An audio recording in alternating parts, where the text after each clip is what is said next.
在雨果的不朽名著《悲惨世界》里，主人公冉阿让本是一个勤劳、正直、善良的人，但是却穷困潦倒，度日艰难。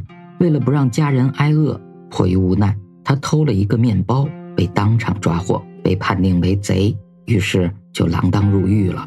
出狱以后呢，他到处找不到工作，饱受世俗的冷落与耻笑。从此他真的就成了一个贼，顺手牵羊，偷鸡摸狗。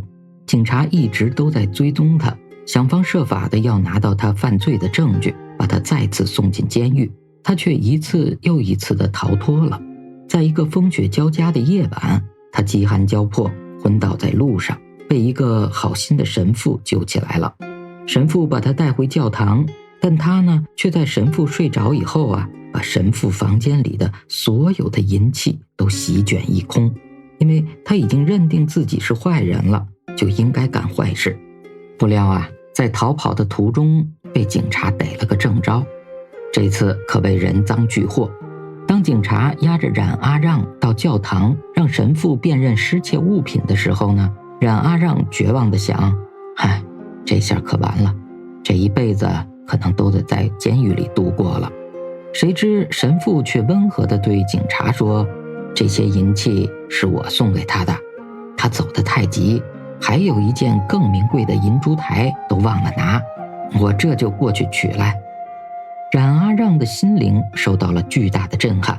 警察走了之后，神父对冉阿让说，过去的就让它过去，重新开始吧。从此冉阿让洗心革面，重新做人。他搬到了一个新的地方，努力工作，积极上进。后来他成功了，毕生都在救济穷人，做了大量的对社会有益的事情。冉阿让正是由于摆脱了过去的束缚，才能重新开始生活，重新定位自己。人们常说好汉不提当年勇，同样当年的辉煌仅能代表我们的过去，而不代表现在。面对过去的辉煌也好，失意也罢，太放在心上就会成为一种负担，容易让人形成一种思维定式。结果呢，往往会令曾经辉煌过的人不思进取，而那些曾经失败过的人依然沉沦堕落。然而这种状态并非是一成不变的。有一天，有位大学教授特地向日本明治时代著名的禅师南隐问禅。南隐只是以茶相待，却不说禅。他将茶水注入到这位来客的杯子里，直到杯满，还是继续注入。这位教授眼睁睁地望着茶水不停地溢出杯外，再也不能沉默下去了，于是说道，已经溢出来了，不要再倒了。你就像这只杯子一样。南隐答道，里面装满了你自己的看法和想法，你不先把你自己的杯子空掉，叫我如何对你说禅呢？人生就是如此，只有把自己茶杯中的水倒掉，才能让人生注入新的茶水。